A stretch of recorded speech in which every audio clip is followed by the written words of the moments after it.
Vale, en este vídeo vamos a intentar resumir algunos de los conceptos que hemos visto en clase y vamos a ampliar un poquito más. Nosotros hemos visto lo que es un ácido y lo que es una base, ¿no? Entonces, lo primero que tenemos que tener claro es que lo vamos a ver a través de dos teorías, que además están en orden cronológico. Una sería la teoría de Arrhenius y otra es la de Bronsted-Lowry.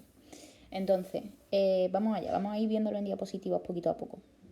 Bueno, lo que tenemos que saber es que ambas teorías van a girar en torno a un protón H+, o un ion hidroxilo o H-. Eso es lo que van a estar en juego todo el rato, tanto en la teoría de Arrhenius como en la teoría de Bronsted-Lowry. ¿Vale? Entonces vamos a verla detalladamente ahora en las teorías de cada uno de ellos. Vale, Arrhenius lo primero que nos dice es lo siguiente. Dice que un ácido va a ser una sustancia que en una disolución acuosa pueda liberar sus iones H+. Es decir, lo siguiente. Es decir, yo tengo ácido clorhídrico, lo meto en una disolución acuosa y entonces se va a disociar de manera que este protón quede libre en la disolución, ¿vale? Ese es el primer concepto que tenemos que tener. Las bases por su lado, ¿qué van a ser? Pues van a ser sustancias que tengan un grupo hidroxilo dentro de su composición y entonces que en una disolución acuosa, cuando yo lo meta en agua, va a liberar esos iones. Por ejemplo, ahí lo vemos con esta reacción. Entonces, así él es como Arrhenius definió de este modo lo que era un ácido y lo que era una base. Vale, esta teoría está bien. ¿Y dónde reside el problema? Porque de pronto pueden aparecer sustancias, véase el amoníaco, en la que de pronto nosotros sabemos que si la disolvemos en agua aparecen iones hidroxilo. Entonces aquí decían, vamos a ver cómo pueden aparecer iones hidroxilo si según la teoría de Arrhenius eso no podía darse, ¿no? Entonces se dejaba fuera a bastantes sustancias que no podía clasificar como ácido o como base, sabiendo nosotros que sí que tienen un comportamiento de ácido o de base. Por lo que esa teoría tiene unas limitaciones. Pues ante estas limitaciones salen las teorías de Bronsted-Lowry, ¿vale? Bueno, pues vamos allá con esta teoría que llegan para subsanar quizás los inconvenientes que suponían la teoría de Arrhenius, porque ya hemos visto que Arrhenius pues, se dejaba fuera a bastantes sustancias. Y además el problema de la limitación principal de Arrhenius es que solamente él tenía en cuenta la especie en sí, pero no tenía en cuenta que el disolvente podía ionizarse también. Entonces nuestro disolvente por excelencia es el agua y que sabemos que tiene la capacidad de ionizarse.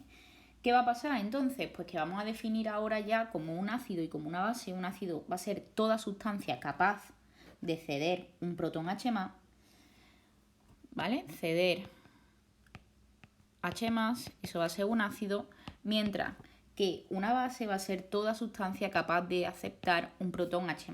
¿Y esto de dónde viene? Pues viene del agua, que el agua tiene capacidad tanto para ceder un protón, si ella cede un protón se queda como H-, y si capta un protón, que también lo puede hacer, pues se queda como H3 o más, ¿vale? Esa capacidad que tiene el agua en el disolvente hace y me influye con la ionización del resto de las especies. Vemos, por ejemplo, pues eso, el amoníaco NH3 más H2O. ¿Qué va a pasar? Pues que el agua le va a ceder un protón al amoníaco convirtiéndolo en el ion amonio H4 y esto se va a quedar como OH-. Y entonces, súper importante, nosotros que sabemos que lo que aquí esto era un ácido, porque le cede un protón al amoníaco y aquí por tanto se comportará como base. Y aquí esto es base, pues esto será ácido, ¿vale? Entonces, pues con esto queda un poco subsanado las limitaciones que podía tener la teoría de Arrhenius. Nosotros normalmente aquí todo está justificado, todas las especies están justificadas, cómo se pueden comportar como ácido o como base. Ya veremos más detenidamente que hay algunas bases que nos puede resultar un poco complicada hacer la reacción esta que acabamos de hacer de disociación del agua, como pueden ser las bases fuertes. Pero ya explicaremos por qué exactamente nosotros vamos a poner directamente la disociación. Pero también tiene cabida en esta teoría de Bronsted-Lowry. Vale, pues vamos ahora con el concepto, vamos a ver el concepto que nos ha salido y nos salen algunos ejercicios del par ácido base conjugado. ¿De qué me están hablando, no? Vamos a verlo con una reacción. Lo podíamos ver con la reacción que hemos visto antes, justamente, de una base mezclada con agua y se disocia. Vamos a verlo con un ácido por tener una diferente. Imaginaros el ácido acético. ¿Qué pasa? Que nosotros hemos definido justo antes que un ácido es una sustancia que es capaz de ceder un protón, ¿vale? Un protón H+. Entonces, una vez que cede el protón H+, esa sustancia se transforma. Y entonces se convierte de pronto en esta especie que ya no tiene ese H+, o sea, ya no es un ácido. Aquí era un ácido y aquí ya no lo es. Pero podría volver a serlo, ¿no? Podría volver a transformarse. Entonces, ¿para eso qué necesita? Pues cada vez que nosotros reaccionamos un ácido, la otra especie está trabajando como base. Mientras que aquí, si el agua se convierte al captar un protón, se convierte en una base, aquí ya está actuando como ácido, que también tiene el poder de ceder. Entonces aquí esta reacción, si nosotros la miramos en este sentido, este H3 o más, es capaz de ceder un protón H+ a esto y entonces volver a tornarse en ácido. Por lo tanto, todo ácido tiene una base conjugada. Eso es lo que me quiere decir cuando me preguntan por el par ácido-base conjugado. Es tan simple como expresarlo. Primero el ácido, después una barra y después la base. ¿Vale? Entonces aquí visto, el ácido, su base conjugada sería esta. Aquí el ácido, su base conjugada sería esta. Nada más, no nos preguntan cosas más complicadas que esto.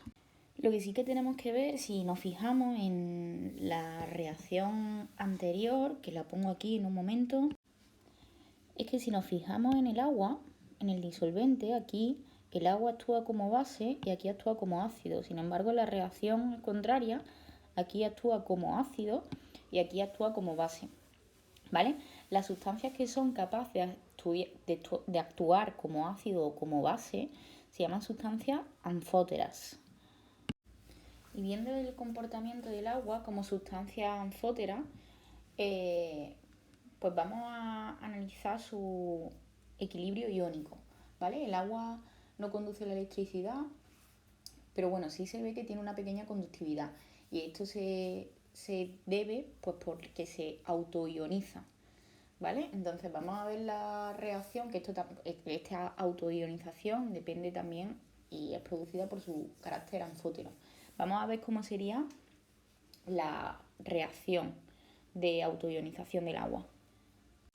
¿Qué ocurre en esta reacción? Pues básicamente que esta sustancia le cede un protón H+, y entonces se me convierte en OH- y H3 o más.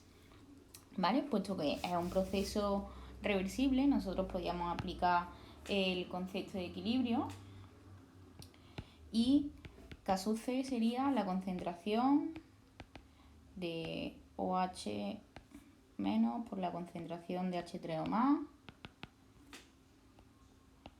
de H2O al cuadrado.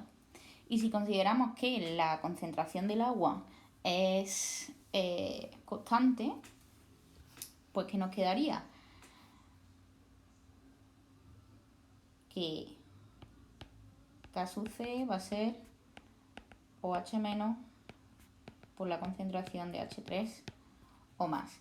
Y esto va a ser igual a lo que vamos a considerar como caso W, que es el producto iónico del agua. Y a partir de aquí hay una serie de consideraciones interesantes que tenemos que saber. Por un lado, que el producto iónico del agua a 25 grados, en unas condiciones estándar, va a ser, bueno, por lo que hemos dicho en la diapositiva anterior, la concentración de OH- por la concentración de H3 o más, y su valor va a ser 10 elevado a menos 14, y como cualquier constante depende de la temperatura, ¿vale? Nosotros vamos a decir que en agua pura se cumple que la concentración de OH- va a ser lo mismo que la concentración de H3 o más. Y entonces podremos decir que una disolución será neutra. Y al ser neutra, esto valdrá, cada una de las concentraciones valdrá 10 elevado a menos 7 molar o mol litro. Y todo esto que tiene que ver con el concepto de ácido y de base que veíamos en las diapositivas anteriores con la teoría de Bronsted-Lowry o con la teoría de Arrhenius. Pues porque nosotros vamos a considerar que si la concentración de H3 o más es bastante superior a la de OH-, estaríamos hablando de una disolución ácida. Y del mismo modo, si la concentración de OH- es superior a la concentración de H3 o más, estaríamos hablando de una concentración básica, ¿vale? Y todo esto, en realidad, ¿qué tiene que ver con el concepto de pH? Pues nosotros, para muchos equilibrios de ácido y base, nosotros vamos a trabajar justamente pues con los iones H3O+ y con los iones OH-. Pero en cantidades realmente pequeñas, ¿no? Entonces, para nosotros conocer el carácter ácido o básico de un compuesto, recurrimos a una escala en la que nosotros vamos a medir la acidez o la basicidad de un medio. Entonces, para eso, ¿qué tenemos que conocer? Pues que mientras el pH es el logaritmo decimal cambiado de signo de la concentración de iones H3O+, es decir, el pH igual al menos logaritmo de la concentración de iones H3O+. El pOH va a ser el menos logaritmo de la concentración de iones OH-. Y que el pH más el pOH es igual a 14. ¿Esto de dónde sale? Esta escala de pronto de pH más pOH igual a 14, ¿de dónde sale? Vamos a recordar que cuando hablábamos de KW hemos dicho que era la concentración de OH- por la concentración de H3O+, y eso es igual a 10 elevado a menos 14. No lo vamos a demostrar, pero si nosotros tomamos logaritmos en ambos lados, bueno, venga, lo vamos a demostrar. Si nosotros tomamos logaritmos en ambos lados de esta expresión, yo que tengo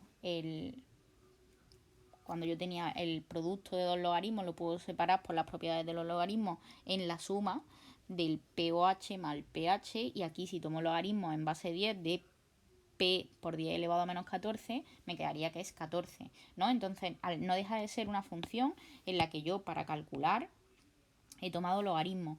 Por lo tanto, ¿con qué me voy a quedar? Y es súper importante esto que vamos a subrayar de azul, que el pH más el pOH es 14. ¿Para qué nos sirve todo esto? Pues como hemos dicho, es una escala que nos va a determinar el carácter ácido, básico o neutro de las disoluciones, ¿no? Entonces esta escala es la que nosotros vamos a manejar. Vemos que se mueve entre el 0 y el 14 y que una disolución va a ser ácida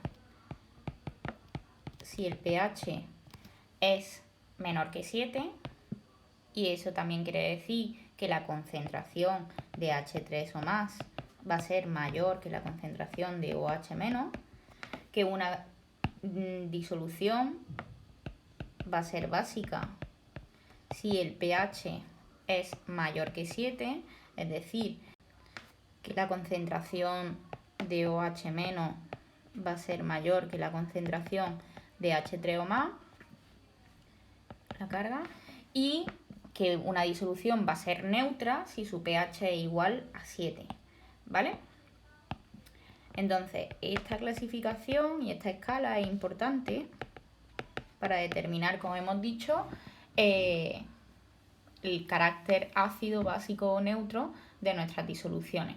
En la vida real, pues todo lo que nosotros tenemos, pues la leche, el zumo de limón, el zumo de naranja, la sangre, la orina, todo eso, el amoníaco, ¿no? Van a ser ácido o base, y nosotros vamos a ver si van a tener un carácter ácido o básico. Simplemente por puntualizar, lo que está cerca de aquí es súper ácido, es lo más ácido que hay, ¿vale? Obviamente, ¿no? Porque me voy acercando hacia lo neutro y a partir de aquí voy acercándome hacia las bases. Un 14, una base de 14 sería un pH de 14 sería una base muy fuerte, ¿vale? Bueno, pues con esto más o menos queda explicado el concepto de pH, un poquito de repaso de lo que eran los ácidos, según Arrhenius, según Bronsted-Lowry. Y ahora vamos a hacer simplemente un ejercicio rápido, simplemente de aplicación, de ver exactamente cómo aplicaríamos esto en un problema, pero simplemente conceptual, no exactamente los problemas que vamos a trabajar durante el tema, que serán un poquito más complejos, pero por ver exactamente una aplicación de esto. Y aquí tenemos una aplicación. Dice: el ácido nítrico se utiliza en la producción de fertilizantes, colorantes, productos farmacéuticos y explosivos. Calcula el pH de una disolución de ácido nítrico cuya concentración de H3 o más es 0,76 mol litro. Y simplemente me pide que clasifique si la disolución va a ser ácida, básica o neutra. ¿Vale? Entonces, nosotros que hemos dicho que el pH que es igual, el pH es igual al menos logaritmo de la concentración de H3 o más. ¿Vale? Entonces, en este caso el problema no tiene mucho aquel porque simplemente me están dando ya directamente la concentración de H3 o más. ¿Vale? Me lo dice el problema. La concentración de H3 o más es 0,76 mol litro. Está en disolución molar, así que menos logaritmo de 0,76. Y me sale, por tanto, si yo lo hago con la calculadora, simplemente no tenemos ningún problema. Simplemente es poner el menos antes de efectuar el logaritmo. Si yo hago el menos logaritmo de 0,76, me sale que es 0,12. ¿Vale? Por lo tanto, es una disolución superácida. ¿Vale? Es ácida porque su pH es menor que 7. ¿Vale? Ya está. Esto sería una aplicación de lo que acabamos de ver del concepto de pH. Iremos trabajándolo con más ejercicios, iremos después desarrollando en otros vídeos lo que será una base fuerte, un ácido fuerte y algunas cosillas que tenemos que ir teniendo en cuenta para la disociación de sales y distintas cosas que vamos a trabajar durante el tema. Espero que os sirva.